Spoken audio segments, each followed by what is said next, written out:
Então, muito boa tarde a todos que nos estão a ouvir. Começo por apresentar o programa Reflexos de Vida e Fé. É um programa que se pretende que seja quinzenal, aos sábados, começando hoje. O próximo será no dia 15, portanto, de hoje a 2 semanas.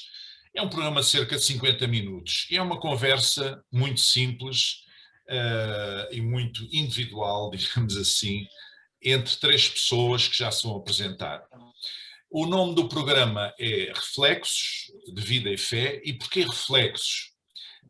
Por um lado, porque, recuperando a ideia do reflexo do espelho, nós quando nos colocamos perante um espelho, colocamos perante uma imagem, recebemos de volta a nossa imagem.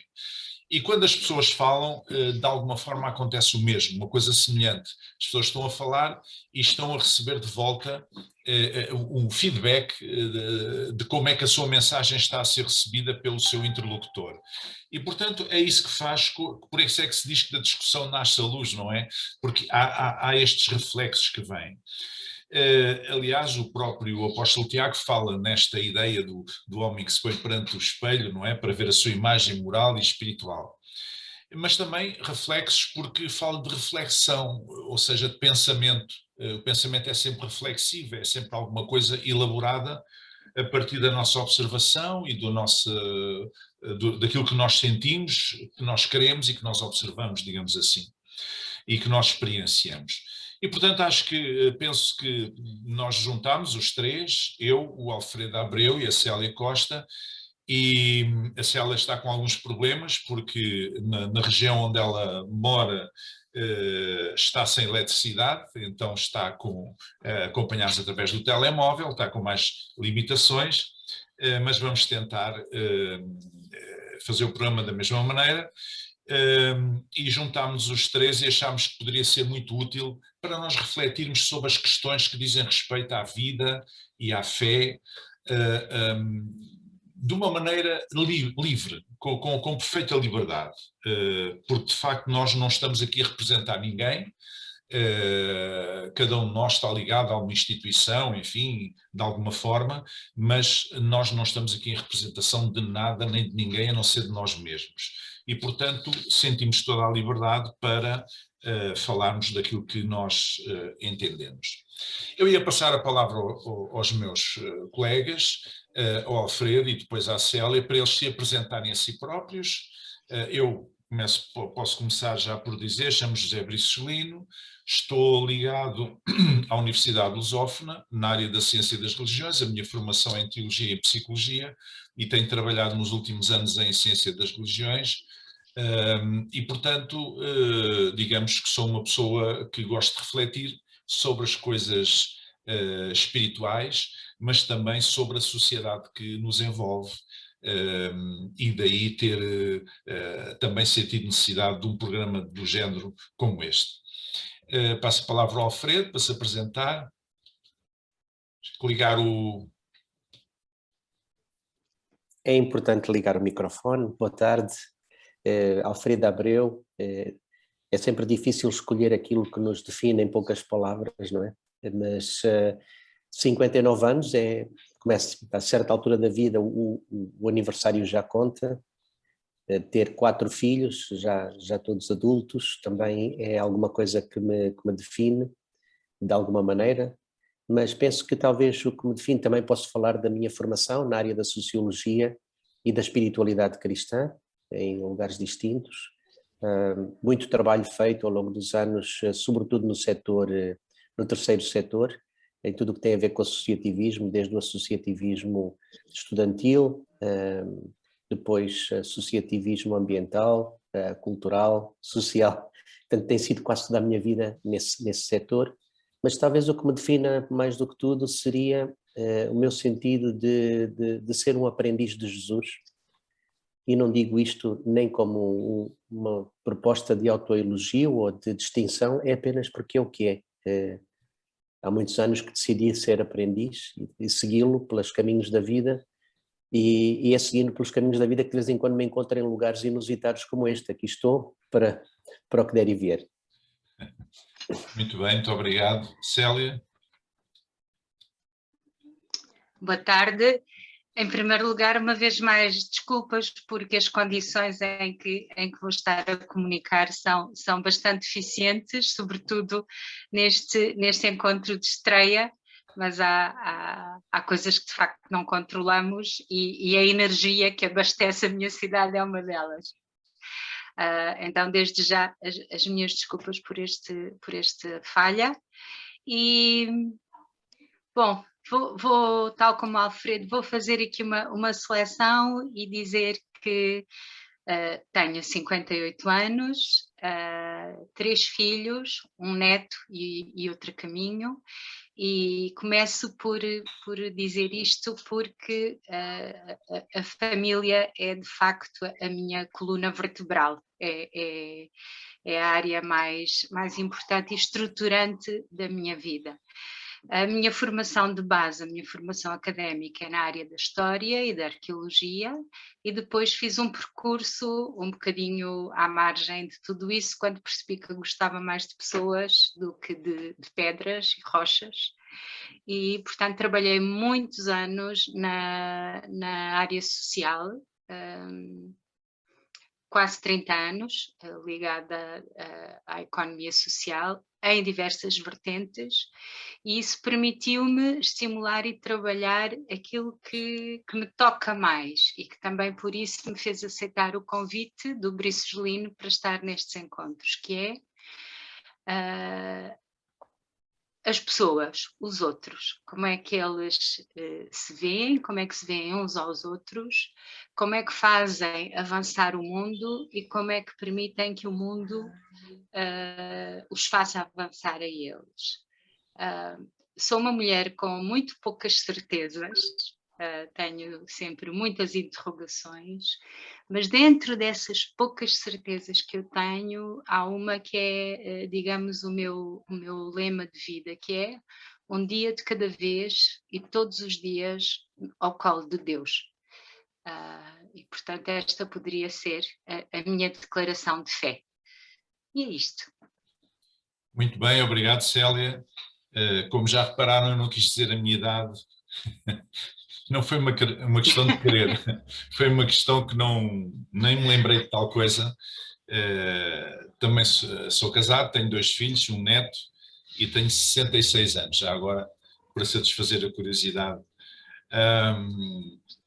Por vezes nós podemos ter aqui em algumas sessões algum convidado ou uma convidada, enfim, para falar sobre algum tema. Nós normalmente definimos entre nós um tema previamente e hoje, por ser 1º de maio, vai ser o tema relacionado com o 1º de maio, com o trabalho, com as questões do trabalho. Temos já aqui pessoas que nos estão a seguir, do Brasil, inclusivamente, um Armando Quetan, penso pastor capelão Armando Quetan, que algum de vocês deve conhecer, e então vamos entrar neste assunto. A minha pergunta de partida é uma questão que eu coloco à discussão com os meus colegas, é se ainda faz sentido hoje comemorar o 1º de maio. O 1º de maio foi, digamos, começou em 1886, através de uma greve que houve em Chicago, por melhores condições de trabalho. Importa dizer que naquela altura os operários trabalhavam até 17 horas, mas o que era normal, digamos, era 16 horas por dia, imaginem isso, 16 horas por dia, e a luta deles foi por melhores condições de trabalho, nessa greve, nesse dia 1 de maio de 1886, a luta também, entre outras coisas, pelas 8 horas de trabalho. Em 1891, então, o Congresso dos Estados Unidos reduziu na lei o limite máximo de horas de trabalho de 16 para 8 horas. Não foi nada mais, nada menos do que reduzir para metade. E aqui na Europa só se chegou às 8 horas de trabalho no período entre guerras, portanto, mais tarde ainda. E às vezes nós ouvimos as pessoas dizer, mas essa coisa dos sindicatos e muitas pessoas criticarem os sindicatos. Também ouço muita gente criticar os partidos políticos, não é? Mas sem partidos não há democracia, e se calhar os sindicatos e as entidades patronais, já agora também, não estão acima de críticas, mas se calhar o que precisavam era reformular-se um pouco todos eles, digo eu. Mas a minha pergunta volta à mesma questão, se faz sentido comemorar o 1º de Maio ainda hoje no século XXI. O que é que vocês acham?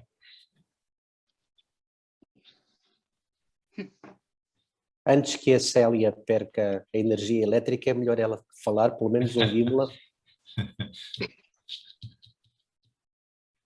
Sim, eu vou tentar, se me perderem a dada altura e no ciberespaço, e depois volto. Se faz sentido ainda hoje continuar a comemorar o 1º de Maio. Inevitavelmente, e isto é um bocadinho um ponto de partida, eu fui estes últimos dias de vez em quando a pensar até que ponto vale comemorar estas datas convencionadas, não é? As chamadas efemérides.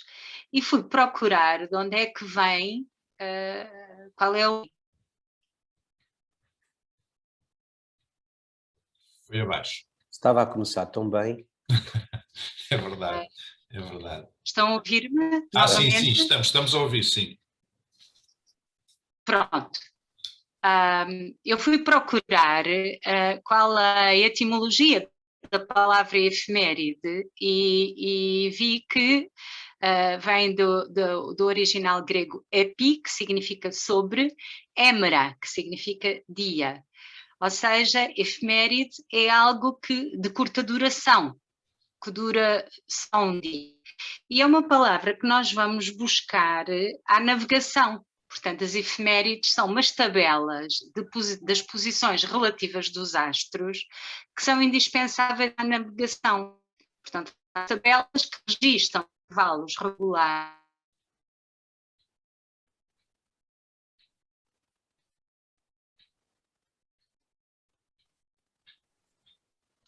Há umas tabelas que registram a intervalos regulares a posição relativa dos astros. E isto fez-me pensar que os navios, para saberem para onde é que vão ou para onde é que devem ir, têm que saber onde é que estão. Ou seja, a efeméride diz-lhes onde estão e é pelo facto de saberem onde estão que os navios sabem se estão a ir na direção certa. E eu acho que isto é muito curioso, porque faz muito sentido quando falamos das efemérides no sentido de celebrações de datas especiais e, portanto, faz todo sentido quando falamos do 1º de Maio.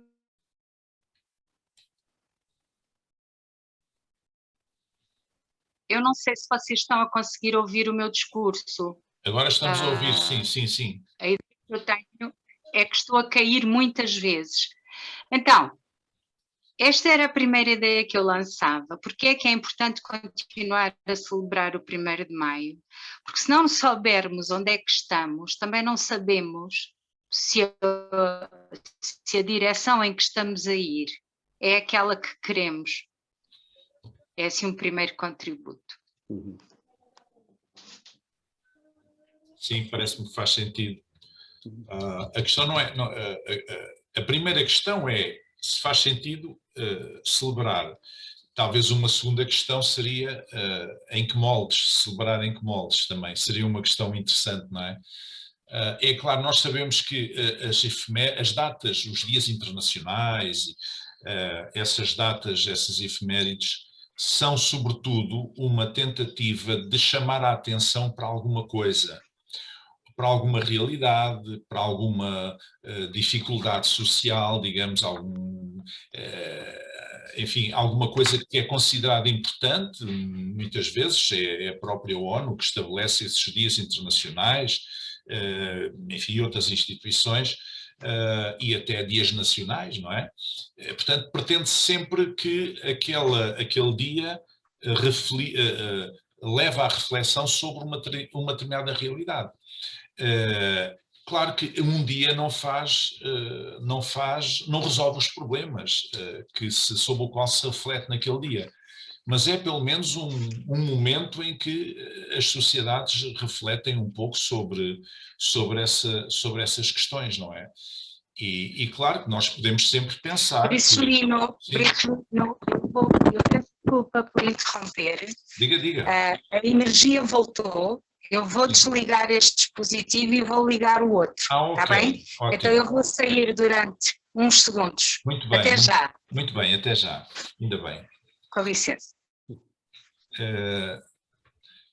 Não sei o que é que o Alfredo pensa disto também, mas eu estava a dizer, só para concluir a minha parte, estava a dizer que estes dias internacionais, ou até dias nacionais, ou enfim, que são estas efemérides que surgem, algumas são perfeitamente ridículas, algumas, não é?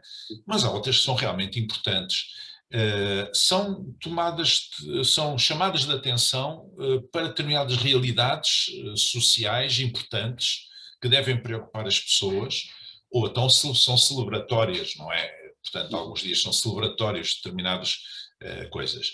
E, portanto, mas estas que estão relacionadas com um problema social ou uma realidade social são para chamar a atenção. E sempre é melhor haver um dia no ano que chama a atenção para aquele assunto do que não haver nenhum, se calhar.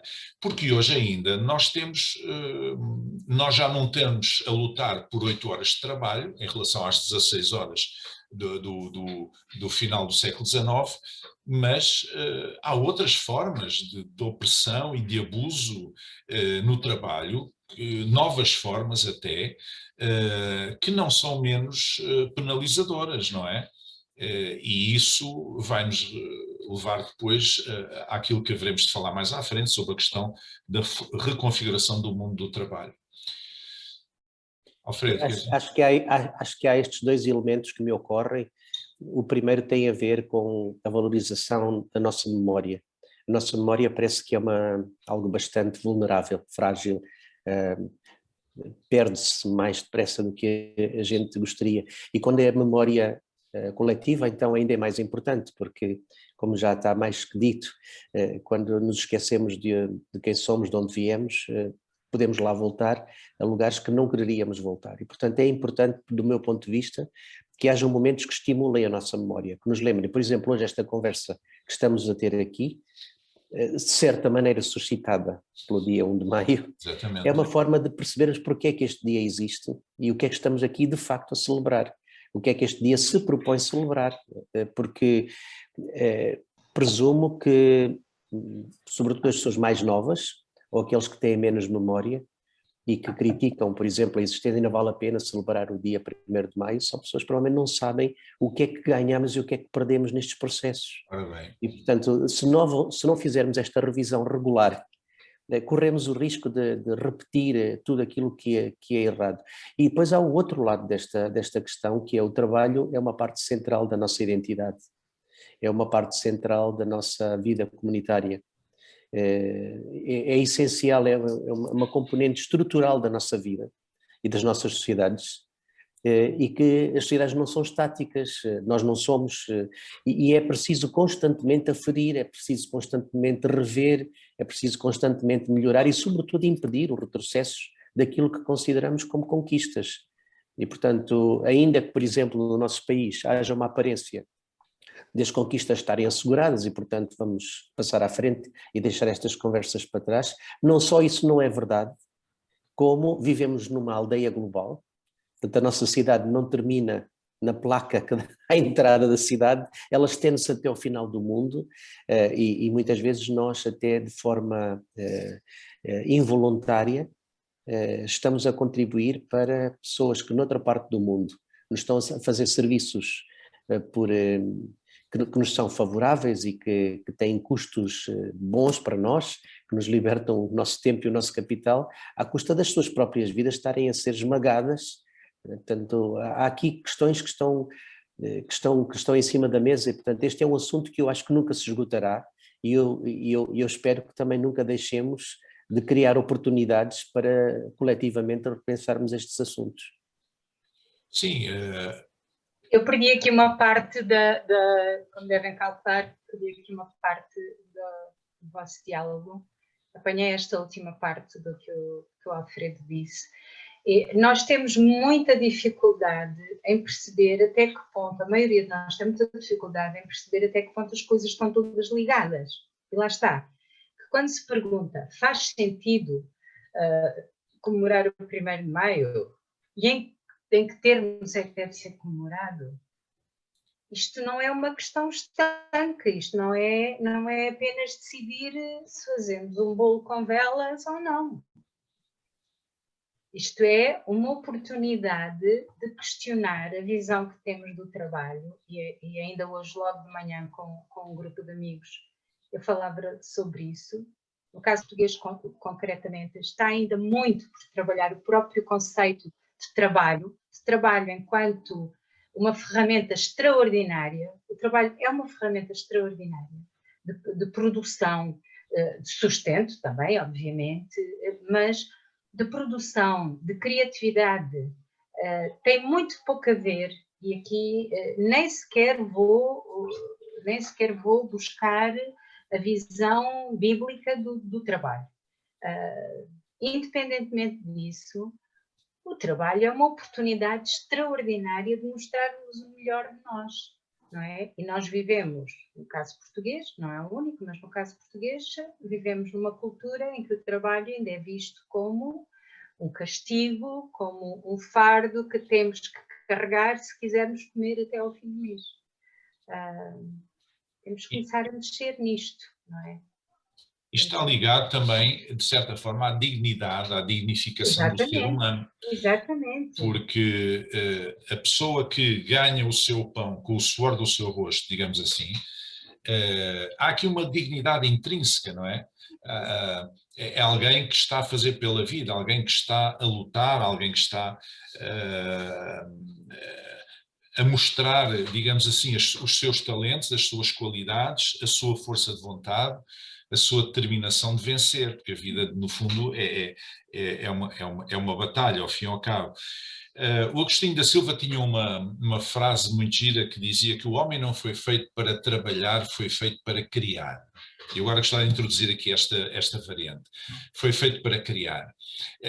Eu penso que ele estava-se a referir à questão do trabalho mecanicista, digamos assim, que por vezes, especialmente no mundo industrial, ainda se verifica muito, em que as pessoas passam 8 horas por dia sempre a fazer os mesmos gestos, as mesmas coisas, da mesma maneira, semanas, meses, anos. E o homem é um reflexo de Deus, o Criador, portanto, Deus é o todo criativo, o homem também tem uma dimensão de criatividade em si mesmo, nota-se mais numas pessoas do que nas outras, isso também tem a ver com a formação das pessoas, não é? Mas tem a ver também com a sua estrutura, e eu penso que ele estava-se a referir mais a isto, quer dizer, no fundo, nós tirar um bloco daqui, um tijolo daqui e pôr ali, pode ser considerado trabalho, mas não é um trabalho, digamos, que seja realizador, vamos dizer assim, não é? Embora eu também compreendo que haja pessoas que só fizeram aquilo na vida, se calhar para elas é realizadora, se calhar para elas estão a contribuir para alguma coisa, apesar de tudo, fazem parte de uma cadeia de produção, estão a contribuir para um determinado objetivo. Mas esta dimensão da criatividade no trabalho, eu penso que faz muita falta hoje, porque muitas vezes hoje há aquela mentalidade das pessoas de fazerem o seu trabalho e fazerem um pouco de qualquer maneira. É para fazer, só para ganhar o salário ao fim do mês. E não tendo a noção que estão a contribuir para alguma coisa, ou que estão, ou na área dos serviços, estão a servir uma comunidade, estão a servir pessoas, e portanto há uma função importante. E aqui entra a história do Lutero, não é? Daquela visão que ele tinha do trabalho como ligada à vocação cristã, não é? Qualquer que fosse o trabalho, e portanto não há, ou perdeu-se, digamos, esta perspectiva de estar a servir as pessoas. E há bocado falava-se em pessoas, não é? Estar a servir as pessoas, mesmo até no mundo espiritual, por estranho que pareça, às vezes nota-se isso. Há aquelas pessoas que dizem assim, eu não sirvo homens, eu sirvo a Deus. Ora, eu não conheço nenhuma maneira de servir Deus a não ser servir as pessoas. Não há nenhuma maneira. Não é possível servir Deus sem servir as pessoas, porque Deus tem lá miríades de anjos para o servir, não precisa de nós para nada, nós simples mortais. Então ele conta connosco para servirmos as pessoas em seu nome, não é? Sermos as suas mãos, sermos os seus pés, sermos os seus olhos, sermos os seus ouvidos. E, portanto, transportando isto para a questão do trabalho, por vezes parece que há aqui perdeu-se um pouco o sentido do trabalho em si, que, por sua vez, também é dignificante para a própria pessoa e é realizador para a própria pessoa. Há muita gente que se queixa do seu trabalho, não se sente realizada, mas se calhar não se sente realizado porque ainda não encontrou um sentido para o trabalho que está a fazer, não é? E também há outras pessoas que passam a vida a queixar-se, não gostam do trabalho que fazem, mas também não fazem nada para mudar, para encontrar outro trabalho, não é?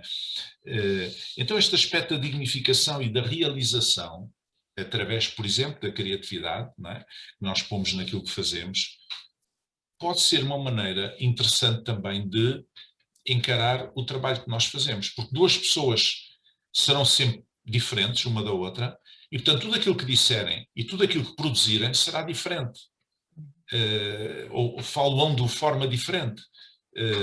Há uma marca, digamos, distintiva, há uma marca muito pessoal em tudo aquilo que as pessoas fazem. As pessoas não são uma massa informe, as pessoas são pessoas, têm um nome, são únicas, há uma singularidade, não é? Este distingue os seres humanos, há uma singularidade. Eu vejo muitas vezes, gosto muito de ver documentários sobre a vida selvagem e vejo que as pessoas que se dedicam ao estudo dos animais, mamíferos, etc., de outros tipos de animais, eles conseguem identificar determinados animais que eu olhando para mim são todos iguais, mas eles conseguem identificar, eles percebem que há ali, ou no comportamento, ou na postura, ou na forma de comunicar, ou no físico, há ali qualquer coisa que distingue aquele animal do outro, não é? E se é assim no mundo animal, nos seres humanos ainda somos mais singulares, não é? Somos únicos, somos pessoas únicas. Portanto, tudo aquilo que nós fizermos será sempre especial, será sempre diferente. Uma mãe tem 3 filhos, ou 4 ou 5 filhos, sabe que todos são diferentes, não há 2 filhos iguais, mesmo que sejam gêmeos, não são iguais. Portanto, há sempre diferente, nós somos únicos, é uma marca especial que nós temos, que nos faz diferentes, não é? Portanto, o trabalho que nós fazemos será sempre diferente, não é? Não sei se concordo. Eu concordo com o princípio.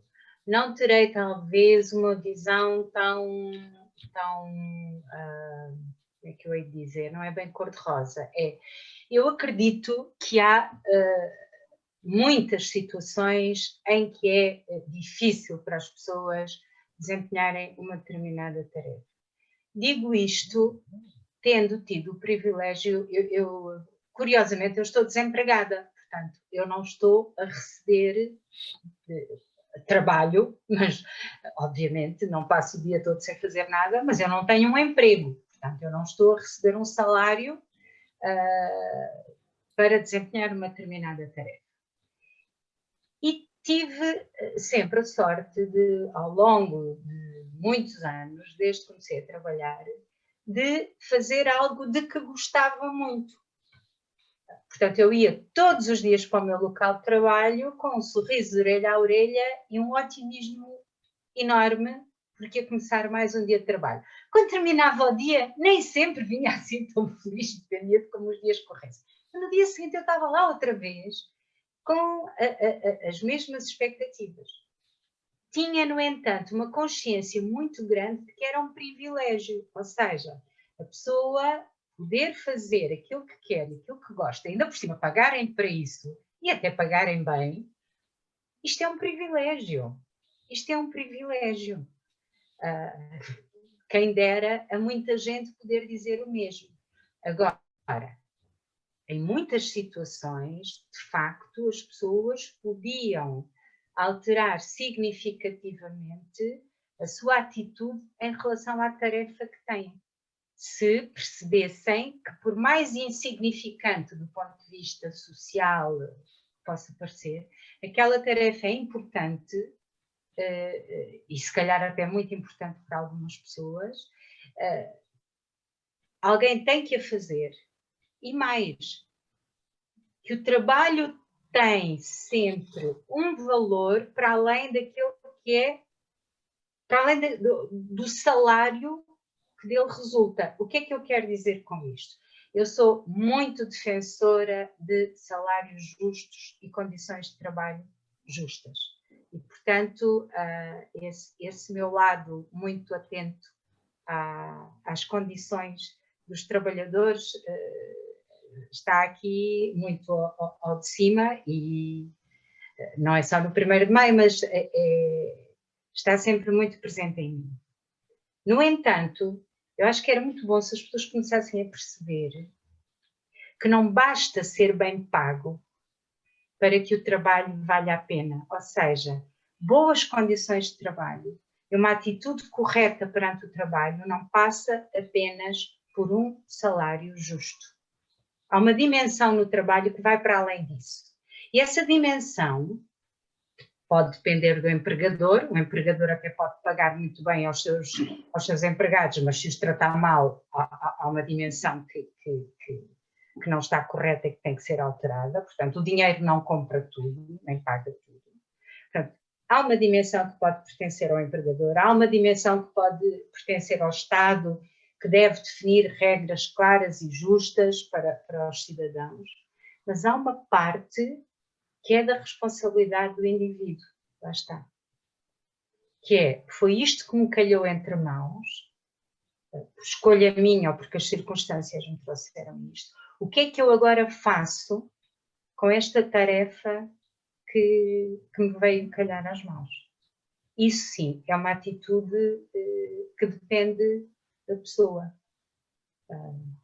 Muito rapidamente, aqui no bairro onde eu vivo, têm andado a cortar as ervas, que neste tempo de pandemia, tem aqui zonas que parecem pedacinhos da selva amazónica. E é impressionante o tempo que isto está a levar. Os funcionários vêm, depois sentam-se, depois bebem uma cerveja, depois fumam um cigarro, depois conversam, depois um agarra numa máquina, os outros ficam a ver. Aquilo é uma coisa que ao princípio eu pensava, bom, é mesmo assim, quem és tu para julgar? Mas comecei a perceber que era mesmo incrível. E a dada altura, um dos meus vizinhos, que já foi presidente de Câmara, portanto conhece bem como funcionam estas coisas, foi ter com alguns que estavam nas traseiras do prédio dele e disse-lhes mesmo, desculpem lá, mas vocês têm que demorar assim tanto tempo, vocês veem, estão aqui há 4 horas quase e praticamente ainda não tiraram ervas aqui das traseiras. E um deles tranquilamente responde, e ainda não estou efetivo, porque daqui a 2 anos, quando estiver efetivo, vai ser muito pior. Isto é uma cultura que não é fácil. É a cultura do emprego e não é e com do melhores trabalho. salários. Exatamente, isto não é com melhores salários que se resolve. Não estou a dizer que provavelmente até precisam de melhores condições de trabalho.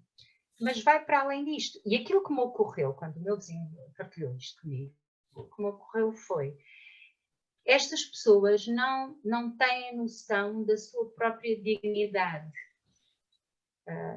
Quando a pessoa responde isto, está a vender-se barato.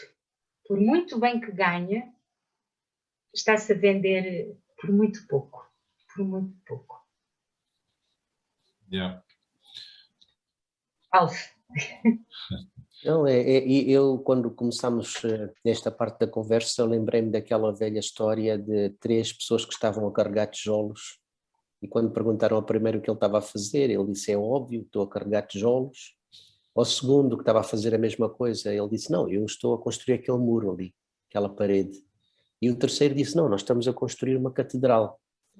Não é? Todos estavam a fazer o mesmo trabalho, mas cada um tinha uma visão diferente do trabalho. Eu penso que isso se aplica ao trabalho, aplica-se à vida em geral, né? O significado que damos à nossa existência. Para alguns a existência é só cansaço e enfado, não é? É tentar encontrar algum tipo de escape para aliviar para aliviar esta chatice toda que é estar livre, estar vivo e ter que lidar com os constrangimentos todos da vida, e isto nunca mais acaba. Para outros parece que o tempo é curto e querem ir mais longe e fazer mais. Portanto, isto passa muito pela maneira como nós nos vemos a nós próprios e como nos posicionamos na vida. E, portanto, não conseguimos, penso eu, trabalhar esta questão do trabalho sem termos em conta as questões humanas que estão por trás do trabalho, ou seja, prévio às discussões laborais, há as discussões talvez civilizacionais, que também têm que estar em cima da mesa, não é? E tu falaste bem, há uma diferença entre trabalho e emprego. As minhas duas avós, da parte do meu pai e da parte da minha mãe, nunca tiveram emprego. E eram das pessoas que mais trabalharam toda a minha vida, não é? E depois aquelas pessoas, por exemplo, hoje em dia já é reconhecido o apoio, os cuidadores informais, que até recebem alguma ajuda, mas que nunca pagará o trabalho que fazem. Essas pessoas já trabalhavam há muitos anos e trabalhavam talvez mais duro que qualquer de nós, e não era emprego. E, portanto, depois há outras pessoas, os escritores, por exemplo.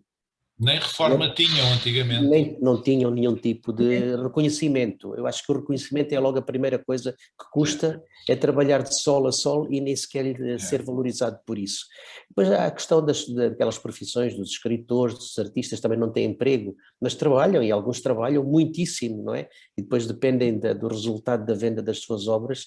Eu pessoalmente estou envolvido numa rede de voluntariado, temos voluntários que dão centenas de horas de trabalho, não é?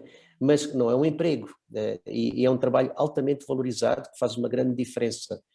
E, portanto, acho que, de facto, há estas questões que estão à volta das questões laborais. Acho que o 1º de Maio, acho que algumas pessoas reagem à comemoração do 1º de Maio, porque o discurso muitas vezes está focalizado exclusivamente nas questões laborais. E, naturalmente, que há muita coisa para trabalhar aí. Não é? Não podemos deixar voltar atrás e, portanto, temos que estar atentos. Mas há muito, muito para além disso, e para mim é essencial que, tendo um bom salário, tendo boas condições de trabalho, mas aquilo tudo sendo uma chatice enorme, e eu faço os mínimos que eu puder, obviamente que alguma coisa não está bem nisso, e, portanto, isso também tem que ser levado em linha de conta, não? Naturalmente que sim. E aqui está, nós estamos aqui os três, cada um de nós com a sua formação, as suas convicções ligadas digamos, ao cristianismo, somos cristãos. Que diferença é que isto faz? Como é que nós, por um lado, olhamos para o trabalho e, por outro lado, olhamos para esta dimensão do trabalhador, não é? Da pessoa do trabalhador. Como é que olhamos? Eu lembro-me, um dia estava a ouvir uma reportagem de um senhor que trabalhava para a Sorefam na Amadora, e a certa altura fecharam a Sorefam e ele foi um dos muitos desempregados, e a reportagem apanhou uns anos depois, ainda estava desempregado. Ele tinha trabalhado quase toda a vida na Sorefam, um trabalho fisicamente árduo, e estava em casa, e ele dizia: eu não saio de casa, porque cada vez que saio de casa, os meus vizinhos e amigos que sempre me conheceram perguntam: então, como é que estás? Já tens trabalho? Isso, ao fim de tantos anos, eu até acho que duvido se eu estou a ser um peso para a minha mulher, se eu devia continuar vivo, porque ela é que nos mantém a todos. Vejam o drama que está por trás, não é, da pessoa, que está para além da questão laboral, está para além de como é que nós olhamos para a pessoa que está impedida de realizar uma vocação, que é uma vocação divina, a vocação de contribuir, de trabalhar, está ligada ao nosso desenvolvimento pessoal, ao nosso sentido de exploração da realidade e da contribuição para o bem comum. Quando uma pessoa é cerceada de coisas que são tão básicas, como é que olhamos? O que é que fazemos? Como é que nos posicionamos? E algumas pessoas que nos estarão a ouvir provavelmente são pessoas também que se veem como cristãs, e, portanto, mais do que o 1º de Maio, as questões sindicais, que todas elas têm muita importância, há estas questões a que nós não podemos olhar. O que é que fazemos para recuperar esta componente essencial da dignidade das pessoas? Como é que nos posicionamos individualmente e enquanto comunidades perante este drama social? São os dramas sociais que estão ligados, já falamos de vários hoje, ligados às questões do trabalho. E, entretanto, depois também há aquelas pessoas que têm um posto de trabalho. Já está. E têm um posto de trabalho e que não o estimam ou não cuidam dele, e acabam por perdê-lo por negligência também, não é? Portanto, esse caso desse trabalhador da Sorefam é alguém que se sentia muito mal porque tinha trabalhado toda a vida e agora estava desempregado, não conseguia encontrar trabalho. Mas há outras situações de pessoas que têm um trabalho, têm um posto de trabalho e não o cuidam, não é? Diga, Célia. Não, é interessante, porque esta questão do trabalho, lá está, é mesmo complexa. Por um lado, é uma parte estruturante da nossa identidade, não é? Portanto, sem querer entrar em caminhos que não conheço bem, mas a estrutura da nossa personalidade depende, acima de tudo, dos nossos afetos e da nossa capacidade de produzir e de trabalhar. Portanto, estes dois pilares dos afetos e da criação juntos e em equilíbrio constituem a espinha dorsal da nossa identidade. Por outro lado, vivemos numa sociedade e num tempo em que somos definidos pela profissão que temos, que é muito complicado, não é? Então, se aquilo que nos define, isto é tão simples quanto isto, quando nós apresentamos duas pessoas, habitualmente o que dizemos é: este é o Alfredo, é diretor do Save the City. É isto, ou seja, o cartão de identidade da pessoa. Agora, ninguém diz, este é o Alfredo, está desempregado. Então, se aquilo que nos define na sociedade em que estamos a viver é a profissão que temos, quando deixamos de a ter, quem é que nós somos? Eu percebo muito bem o caso desse senhor que trabalhava na Sorefam, porque depois de 2 anos desempregada, eu tenho que fazer um esforço muito grande para continuar consciente de que eu sou muito mais do que 8 horas de trabalho diárias, mesmo fazendo algo do que gosto muito. Portanto, exatamente. A minha identidade vai para além disso. Como pessoa, como cristã, eu tenho que ser lembrada disto constantemente. Lembrar-me a mim própria que a minha identidade é muito mais do que a profissão que eu tenho ou que tive. Porque quando as pessoas, lá está, é uma visão muito economicista. Eu acho que as pessoas só valorizam, a maior parte, eu quando digo as pessoas é genérica, só valorizam tanto a profissão porque ela corresponde a um determinado valor em dinheiro no final do mês. Porque senão o trabalho era valorizado em si, e o trabalho das avós do Alfredo, ou o trabalho, passo o dia a trabalhar, quer dizer, claro. Seria valorizado da mesma maneira. Mas não há dinheiro envolvido. E eu, sobretudo, quando trabalho em questões ligadas à área da deficiência, ou da terceira idade, ou da infância, em que são pessoas que, de uma forma geral, mesmo que trabalhem,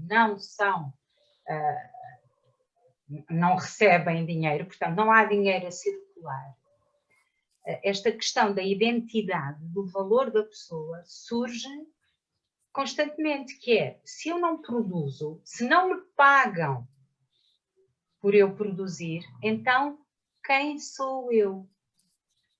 Então chega ao 1º de maio e não basta dizer tu és alguém porque tens um emprego, porque mereces um salário melhor, porque mereces melhores condições, porque mereces uns sindicatos melhores do que os que tens tido, ou então porque tens que perceber que, apesar de tudo, és um privilegiado e há coisas aqui que têm que ser valorizadas de outra maneira.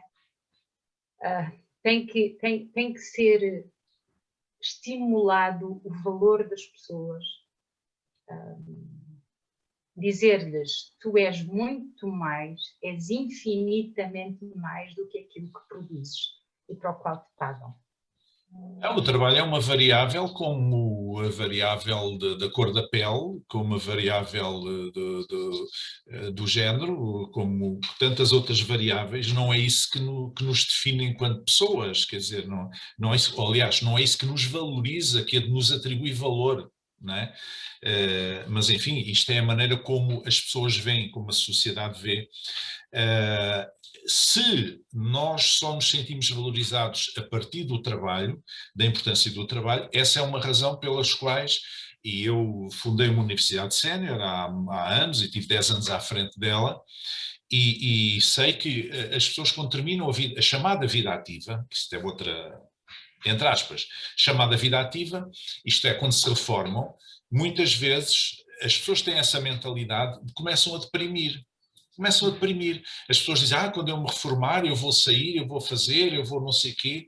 O que é que acontece? Exatamente o contrário. Quando se reformam, começam a não ter vontade de se vestir, a não ter vontade de ir para a rua, a não ter vontade de fazer comer, começam a entrar numa depressão porque perdem aquela rede de relacionamentos que está montada, digamos, a nível profissional, dos contactos, etc., e pronto, e quando isso acontece, por exemplo, com pessoas que têm postos de poder, por exemplo, como altos quadros militares, como generais, por exemplo, isso acontece aí.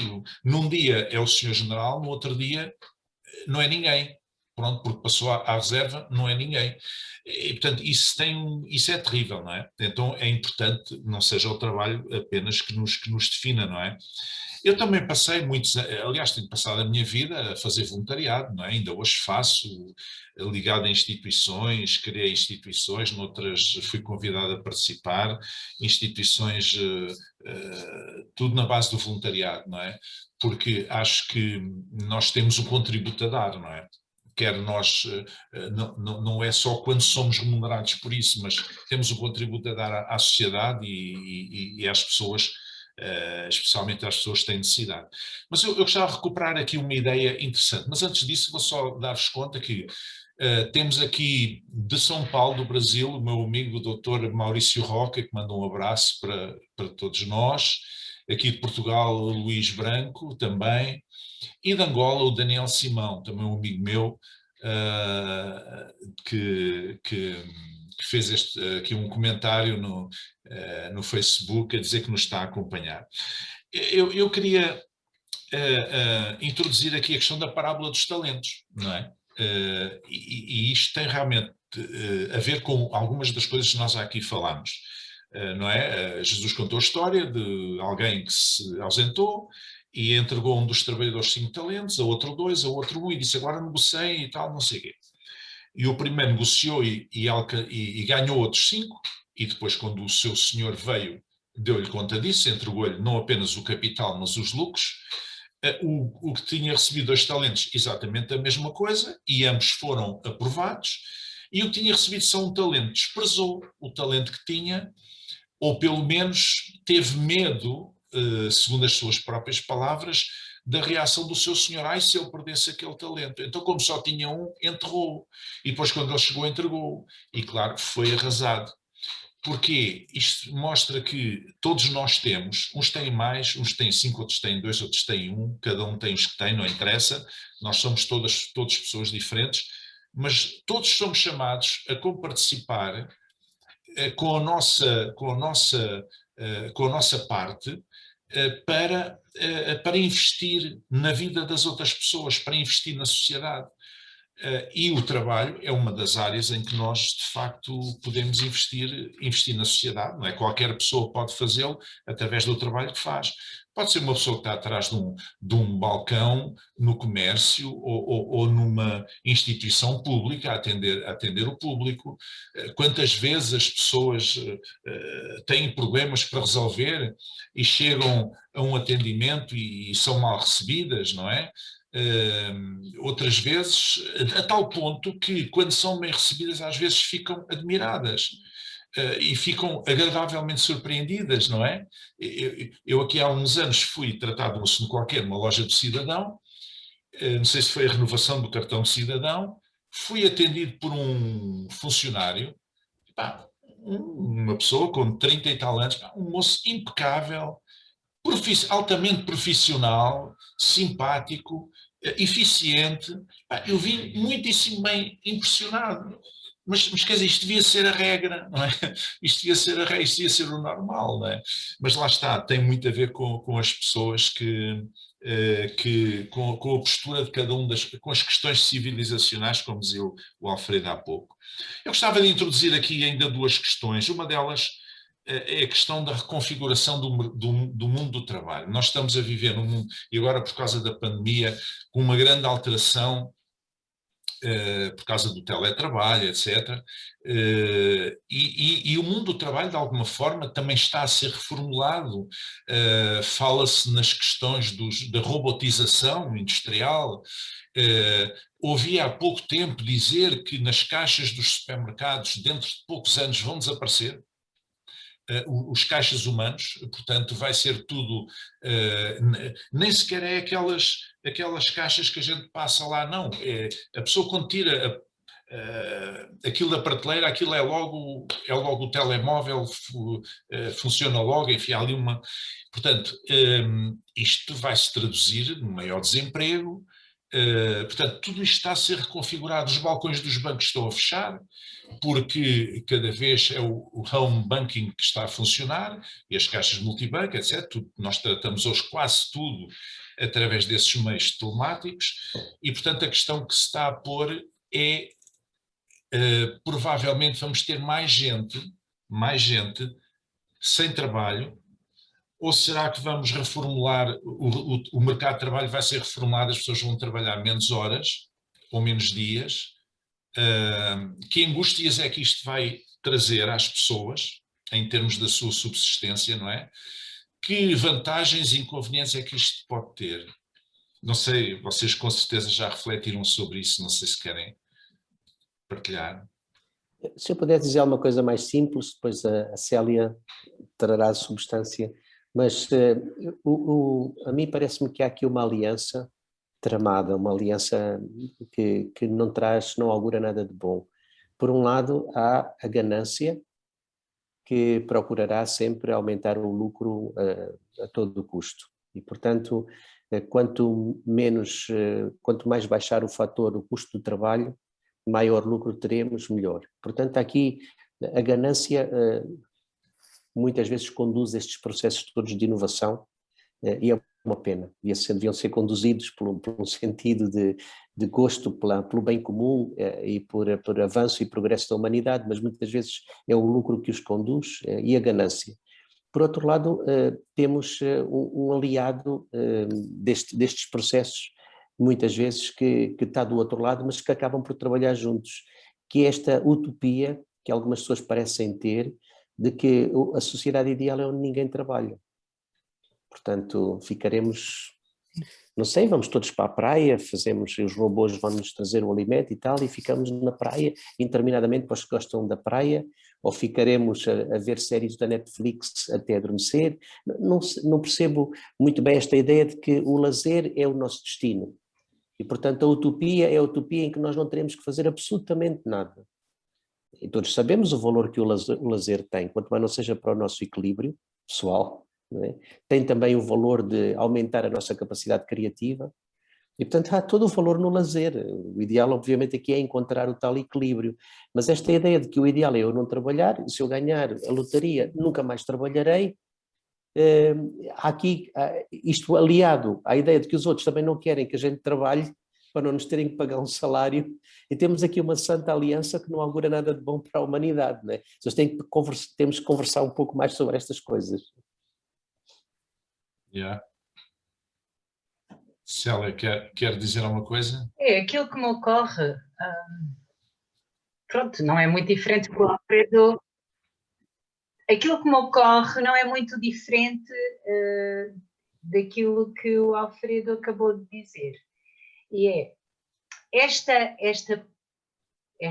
evolução, entre aspas, a nível tecnológico, é sempre feita à custa de alguém. Ou seja, isto não acontece no mundo inteiro ao mesmo tempo, não é? Nós vemos o que está a acontecer agora na Índia, por exemplo, com a dimensão do Covid lá. Lembra-nos uma vez mais de que nós temos um mundo que funciona a várias velocidades.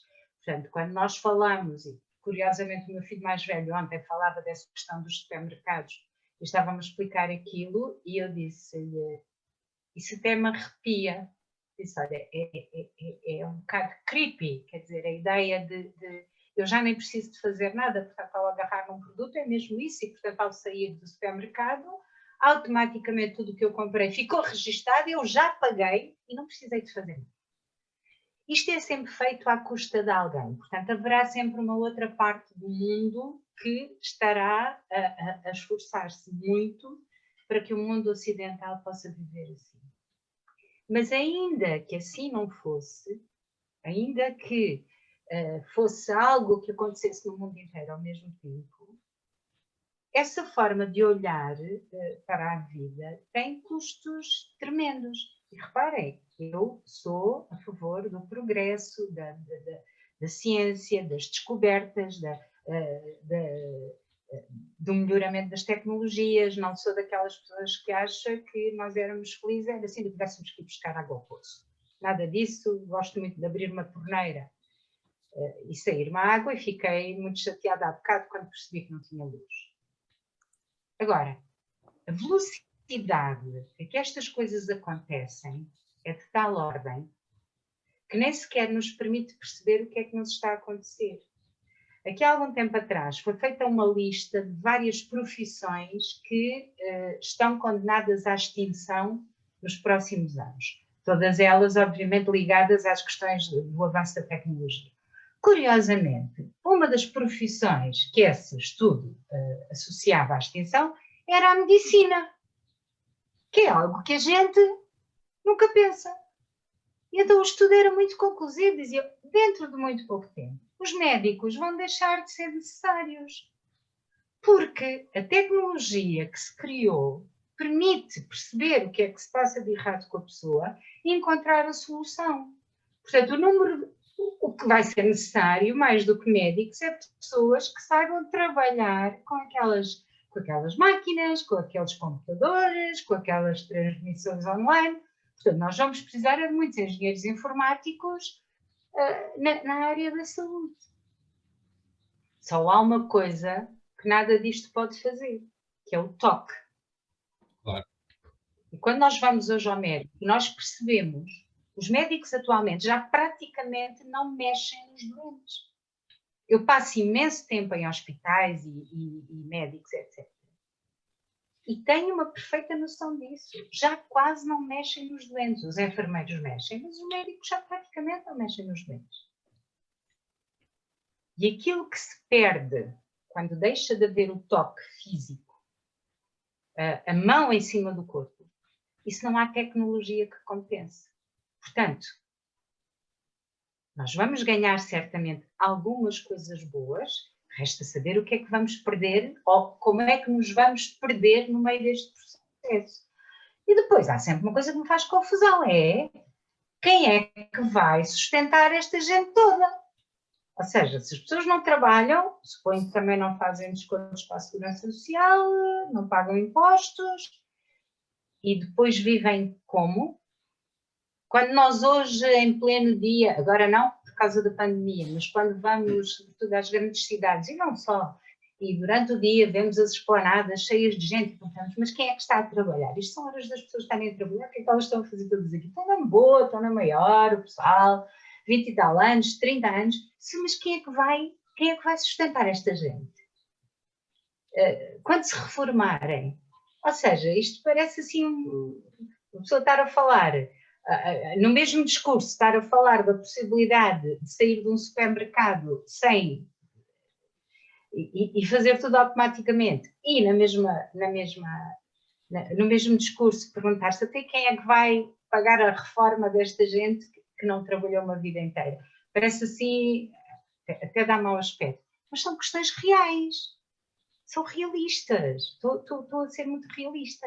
Portanto, nós temos aqui um admirável, ou nem por isso, mundo novo, às portas, e eu concordo com o Alfredo, eu acho que há gente que já ganha muito dinheiro com isto e vai continuar a ganhar.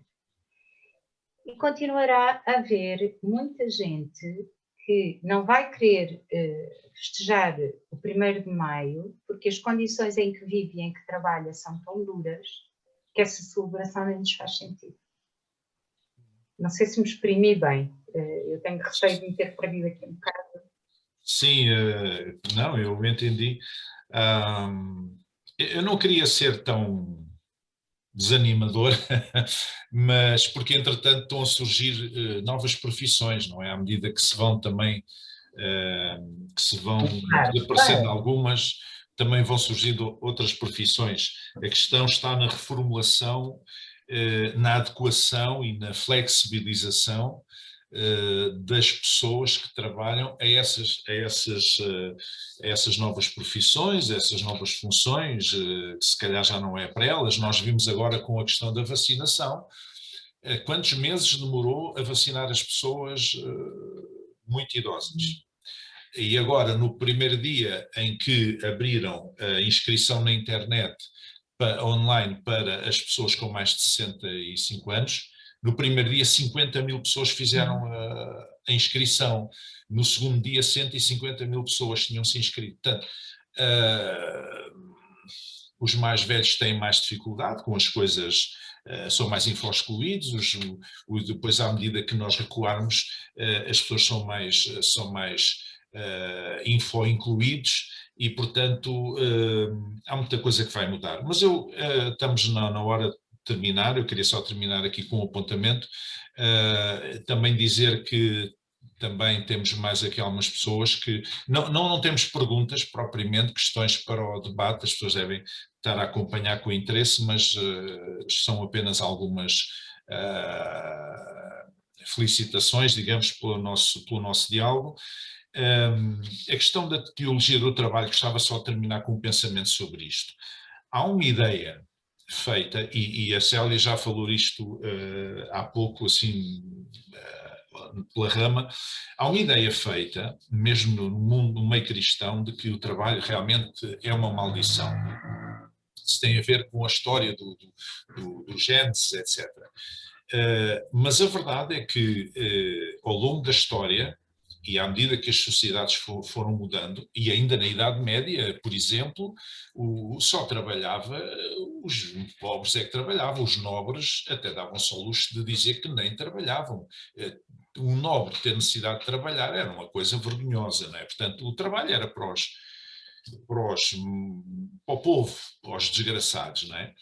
Mas a verdade é que a Reforma trouxe uma visão diferente, desde logo com Lutero, associando a ideia da vocação à vida profissional, e depois com o Calvino, que desenvolveu, digamos, aquilo que se pode dizer que é as bases do sistema capitalista, vamos dizer assim, mas no sentido do capitalismo humano, no sentido de a pessoa investir, ao ter sucesso no seu trabalho, era um sinal, era um signo, digamos, da aprovação de Deus, e os lucros do seu trabalho, ele teria uma vida frugal, os lucros, uma parte seriam canalizados para apoiar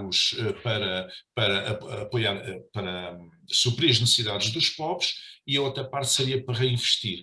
Portanto, o trabalho assumiu, a partir do século XVI, digamos assim, no mundo cristão, assumiu uma outra característica, que era uma característica de maior dignificação, não é? de maior valor em si mesmo e de utilidade social e até espiritual, e até como uma aprovação de Deus, não é? A pessoa que teria sucesso no seu trabalho seria uma espécie de sinal da aprovação de Deus. Então isto mudou bastante. Agora, aquilo que custa mais a mudar são de facto as mentalidades, e quando nós temos uma mentalidade de que o trabalho é uma maldição, então vamos sempre ter dificuldade em olhar para o trabalho com outros olhos e vamos encará-lo como um mal menor, e daí muitas vezes eu creio que há alguns comportamentos, como os que nós falámos aqui, das pessoas fazerem gala de fazerem o mínimo possível e gabarem-se disso, desde que tenham o seu emprego assegurado. Só que nós estamos a chegar a uma fase na história em que os empregos não são para a vida, os empregos vão desaparecendo, cada vez há mais precariedade, não é? No trabalho, porque o mundo do trabalho está a mudar completamente, e portanto há aqui desafios novos. Então, há aqui questões enfim, que nós poderíamos estar aqui um dia inteiro a falar sobre elas, que não as iríamos esgotar. Eu agradeço aos meus amigos, ao Alfredo, à Célia, muito obrigado, especialmente à Célia pelo seu esforço, que ao princípio teve dificuldades com a falta de energia elétrica, em estar connosco. Agradeço também àqueles amigos que nos estão a ouvir, um pouco por vários países também, aqui em Portugal, e dizer que nós voltamos no dia 15, daqui a 15 dias, justamente, de sábado, dia 15, à mesma hora, às 17 horas, com um tema que é o envelhecimento.